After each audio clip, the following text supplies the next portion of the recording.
Hey guys, what's up? It's me, Pagey, here once again with another American Horror Story hotel review. This is episode 8, entitled The 10 Commandments Killer. So there will be spoilers in this video. I'm just going through things that happened in the episode. This is a pretty big episode. If you have watched it, you would obviously know that. But if you enjoy the video, leave a like, leave any comments on what you thought in the episode, and subscribe if you are new.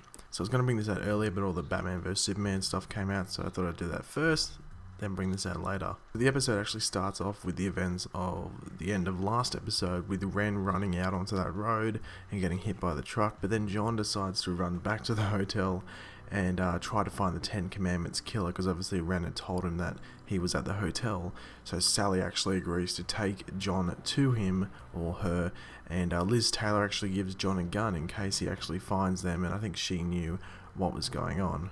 So Sally actually takes John to room 64 of all places, which of course is Mr. March's old office, and also the room that John had stayed in. And we find out that Mr. March had actually killed himself at 2:25 in the morning, hence why that alarm was always going off. So in this episode we actually get a lot of stuff unraveling and sort of explaining itself from different things in different episodes. So in the room behind this cabinet is like this secret room which had body pieces from each of the murders committed so far in the 10 Commandments killings, and I'll go through them now. We had a hand for "Thou shalt not steal." We had like a lot of teeth for "Remember the Sabbath day." We had some whatever brain was remaining from the victim for the "Thou shalt not worship false idols" killing. We had the tongue and the eyes from early this season with the "Thou shalt not commit adultery" sin, and we had two hearts of the twin brothers who were hung up and gutted in that room, as they actually had killed their parents to inherit their fortune, aka honor thy father and mother. And then we had the vocal cords of the people who had their tongues nailed to their desks, which was for "Thou shalt not bear false witness." And finally we had the spleen of the victim for "Thou shalt not take the Lord's name in vain." So throughout this, John's just going through them saying, oh, then he had to go through my room to get into this room, so what the hell, someone's coming in my room, I'm asleep. And then Sally finally reveals to John that he is actually the killer, which I think I personally had been suspecting about 2 or 3 episodes, but I think a lot of people were predicting it for maybe even 5 episodes, just for the ways he was acting and stuff like that. I was just sitting on the edge, but then 2 or 3 episodes ago, something happened. I really can't remember off the top of my head. It was when John couldn't remember what he was doing, and was having memory blackouts, if you know what I mean, which was sort of a hint that maybe he was the one doing these things. Anyway, we go on to relive how John actually came to be the 10 Commandments killer, and actually started back in 2010, which was actually the first time he set foot in the Hotel Cortez, when we were led to believe that the first time he stood foot in there was at the beginning of the season in 2015. So back in 2010, he goes to the bar and meets Donovan, who actually takes him up to a room where Mr. March is actually having his night with the Countess. It's on that day where Mr. March has a dinner day with the Countess.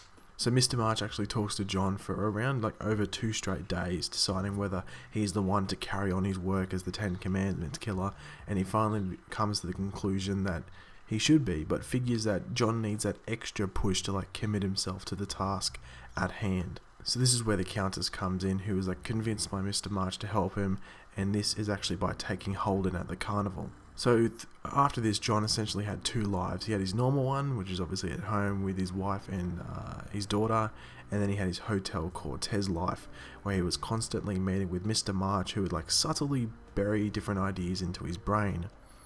We get to see one of John's murders, which was the "Thou shalt not worship false idols," and this guy was also a pedophile as well, who was apparently a pedophile. Apparently they never were able to prove it or something like that, but he ends up bashing his head in with, I think it was an Emmy or a Golden Globe, one of the two. And we actually get to see that Sally was is John's sidekick essentially, but also lover as well. Now shortly after this, Mr. March actually reveals the start of his project, the 10 Commandment killings, to John, and asks him to continue and finish his work, as he technically can't get caught being the killer if he makes himself the lead detective on the case, which works out really well for him, because that was one thing that was going against it, because I was well, he's on the case, so Could he really be the killer? And then it sort of makes sense. Well, yeah, because he can't catch her himself, can he? He'd have to be the one to figure out it is himself, if you know what I mean. So John actually continues on telling. He's actually talking to his partner throughout this whole episode, or reliving like the story of this, and he continued on about how he committed these murders, going through the adultery case and also the honor thy father and mother killing as well. And the funny thing is, in that honor thy father and mother killing, we actually learn, if you remember, John sees a guy in like a bowler hat, and it looks like Mr. March. And then when we first met Mr. March, we're like, oh, he must have been the guy that was at that house. But then you got to realize that Mr. March is dead and is trapped in that hotel. So who the hell was it? It was really confusing. But we learned the man in the bowler hat at that crime scene was actually just John, imagining himself as Mr. March. So straight after this, his partner is trying to tell him that he's not a killer, but then John just goes straight up against him and goes, you know what, screw it, I am. So he just suddenly kills his partner. And it actually is pretty interesting because he kills him because he's committed a sin, which is going against the commandment, thou shalt not covet thy neighbour's wife. Because his partner, Andy, I think his name was like obviously talking to his wife about John's problems. So when John actually returns to the hotel, he converses with Iris, who is relieved, like really relieved to know that he has realised who he really is.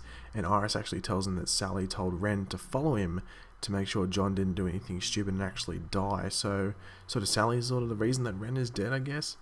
Then John goes to room 64 to put the trophy away, and it's pretty interesting because it was his partner's dick. His actual, or the head of it at least, the head of his dick.